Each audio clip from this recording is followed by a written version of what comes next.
Good morning students. इस video में हम गुटनिरपेक्षता को प्रोत्साहन देने वाले कारकों के बारे में अध्ययन करेंगे।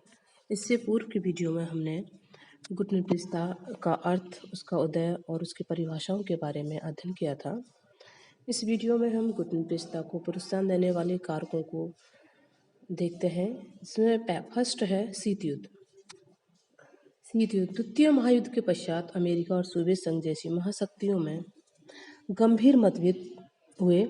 दोनों पक्षों में तीव्र तनाव, वैमनस्य और मतभेदों की इतनी विषम स्थिति उत्पन्न हो गई थी कि वे परस्पर एक दूसरे के विरुद्ध आरोप प्रत्यारोप की वर्षा करने लगे। यह कहना उचित होगा कि बारूद के गोले व गोलियों से लड़े जाने वाले सशस्त्र सैनिक संघर्ष के न होते हुए भी कागज के गोलों और अखबारों से लड़ा जाने वाला परस्पर विरोधी राजनीतिक प्रचार का तुमुल संग्राम छिड़ गया था। अंतर्राष्ट्रीय राजनीति में इसी संग्राम को शीत युद्ध की संज्ञा दी जाती है। शीत युद्ध के कारण वातावरण में नव स्वतंत्र राष्ट्रों ने किसी भी पक्ष का समर्थन न करके पृथक रहने का निर्णय किया। शीत युद्ध से पृथक रहने की नीति ही आगे चल करके गुटनिरपेक्षता के नाम से जानी जाने लगी। सेकंड है इसमें मनोवैज्ञानिक व्यवस्था। नवोदित राष्ट्रों के गुटनिरपेक्षता की नीति अपनाने का दूसरा प्रमुख और एक भावात्मक और मनोवैज्ञानिक व्यवस्था थी। वह यह थी कि वे केवल औपचारिक अर्थ में स्वतंत्र न होना चाहते थे, बल्कि शक्तियों के प्रभुत्व या प्रभाव से भी मुक्त होना चाहते थे। उन्होंने महसूस किया कि वे गुटनिरपेक्षता में अपनी आस्था की घोषणा करके और जब भी किसी विशिष्ट प्रश्न या स्थिति के संदर्भ में अपना दृष्टिकोण प्रस्तुत करना पड़े या कार्रवाई करनी पड़ जाए, तो वही वे नीति और कार्रवाई की स्वतंत्रता को व्यवहारिक रूप से और दृढ़तापूर्वक स्थापित करके ही अपनी स्वतंत्रता सबसे अच्छी तरह से प्रमाणित कर सकते हैं। अर्थात वो किसी भी गुट में शामिल नहीं होना चाहते थे। वो एक अलग गुट बनाना चाहते थे जो कि गुट निरपेक्षता के रूप में जाना जाता है। उन्हें लगा कि दृष्टिकोण और भूमिका के कारण उन्हें व्यक्तिक तथा सामूहिक स्तर पर ऐसी स्थिति और प्रतिष्ठा प्राप्त हो गई है जो बड़ी शक्तियों के प्रभुत्व से व्याप्त राष्ट्र समाज में छोटे देशों को दूसरे विश्व युद्ध से पहले कभी प्राप्त नहीं हुई थी। थर्ड है सैनिक गुटों से पृथक रहना। सन 1945 के पश्चात ही विश्व में दो गुटों का उदय हो चुका था। 1945-50 की कालावधि में एशिया अफ्रीका के अनेक राष्ट्र स्वतंत्र हुए थे। ये सभी शोषित और गरीब देश थे और अपने आप को संभालना चाह रहे थे, अपना अस्तित्व बनाए रखना चाह रहे थे। किसी भी गुट की राजनीति में मिल जाने पर ये अपने अस्तित्व को खो देने के डर से ये नहीं शामिल होना चाह रहे थे। इसलिए ये अपना स्वयं का अस्तित्व वजूद बनाना चाह रहे थे। नेक्स्ट है स्वतंत्र विदेश नीति के संचालन की अभिलाषा। नवोदित एशिया और अफ्रीका के राष्ट्र गुटनिरपेक्षता की नीति के माध्यम से अपने को स्वतंत्र शक्ति के रूप में स्थापित करना चाहते थे। गुटनिरपेक्षता की विदेश नीति के फलस्वरूप आज ये किसी बड़ी शक्ति के उपग्रह मात्र की स्थिति में नहीं है, अर्थात ये किसी भी शक्ति के दबाव में काम नहीं करते हैं, ना ही दूसरों के संकेत पर ये किसी संकेत या इशारे पर चलने वाले राष्ट्र हैं। इसलिए उन्होंने अपने स्वतंत्र विदेश नीति को अपनाने पर जोर दिया था और कुछ राष्ट्रों ने अपनी स्वतंत्र विदेश नीति अपना ली है। जैसे कि भारत जब स्वतंत्र हुआ था तो स्वतंत्रता के पश्चात भारत ने गुटनिरपेक्षता की विदेश नीति को अपनाया था।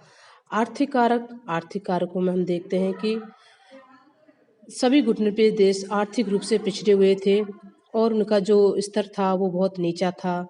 अतः उनकी विदेश नीति का एक प्रमुख ध्येय संभवतः त्वरित आर्थिक विकास को बढ़ावा देना था, परंतु इसके लिए ना तो उनके पास पूंजी थी, ना ही तकनीकी कौशल था। अतः उन्होंने अपनी वैदेशिक अर्थनीतियों को ऐसा मोड़ दिया कि उन्हें जो चीज़ें चाहिए थी वो किसी भी बिना शर्त मिलनी चाहिए। क्योंकि उन्हें इसकी सख्त ज़रूरत थी। यहाँ भी उन्हें किसी भी गुट में सम्मिलित न होने का मार्ग सबसे अच्छा लगा और वो था गुट निरपेक्ष आंदोलन। अगर वे किसी एक गुट में शामिल हो जाते तो उन्हें एक से अधिक स्रोतों से सहायता मांगने की अपेक्षित स्वतंत्रता से वंचित होना पड़ता। इसलिए वो किसी भी गुट में शामिल नहीं होना चाह रहे थे। अगर उनको किसी भी सहायता की ज़रूरत होती तो वो किसी भी गुट से सहायता मांग सकते हैं। अगर वो किसी भी गुट में शामिल हो जाते तो वो किसी एक गुट से सहायता ले सकते, किसी दूसरे गुट से सहायता लेने में असमर्थ थे। इसलिए वो किसी भी गुट में शामिल नहीं होना चाहते थे और अपने त्वरित आर्थिक विकास की चाह उनके मन में बहुत ज़्यादा थी, जिससे कि वो अपना आर्थिक विकास कर सकें। इसीलिए वो गुट निरपेक्ष आंदोलन में आंदोलन में शामिल होना चाहते थे और गुट निरपेक्ष विदेश नीति को ही अपनाना चाहते थे। गुट निरपेक्ष आंदोलन, समन्वय ब्यूरो एवं शिखर सम्मेलन। गुट निरपेक्ष जो आंदोलन है, आंदोलन के लिए किन्हीं स्थायी संस्थाओं की स्थापना नहीं की गई है। फिर भी गुट निरपेक्ष देशों में समन्वय स्थापित करने के लिए संयुक्त राष्ट्र संघ तथा अन्य अंतर्राष्ट्रीय मंचों पर संयुक्त कार्यवाही करने के लिए तथा आंदोलन की प्रगति और अंतर्राष्ट्रीय विषयों एवं समस्याओं पर विचार विमर्श करने के लिए तीन प्रकार के सम्मेलन इसमें शामिल किए गए हैं। फर्स्ट है इसमें समन्वय ब्यूरो, सेकंड है विदेश मंत्रियों का सम्मेलन तथा थर्ड है शिखर सम्मेलन। समन्वय ब्यूरो गुट निरपेक्ष देशों में निरंतर विचार विमर्श करने और कार्य में समन्वय स्थापित करने के लिए यह एक उपयोगी एवं सक्रिय केंद्र है। इसे गुट निरपेक्ष आंदोलन की कार्यकारी भुजा भी कहा जाता है।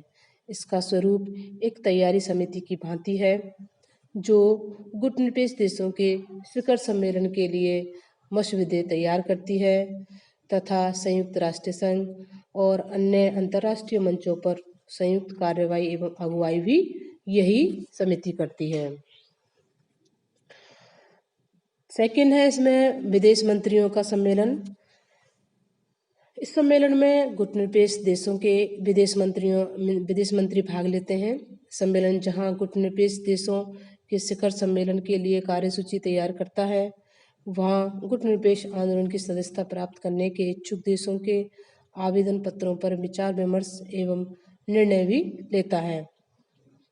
सम्मेलन अंतर्राष्ट्रीय विषयों पर भी विचार विमर्श करता है तथा गुट निरपेक्षता के सिद्धांतों को व्यवहारिक रूप देने का भी प्रयास करता है।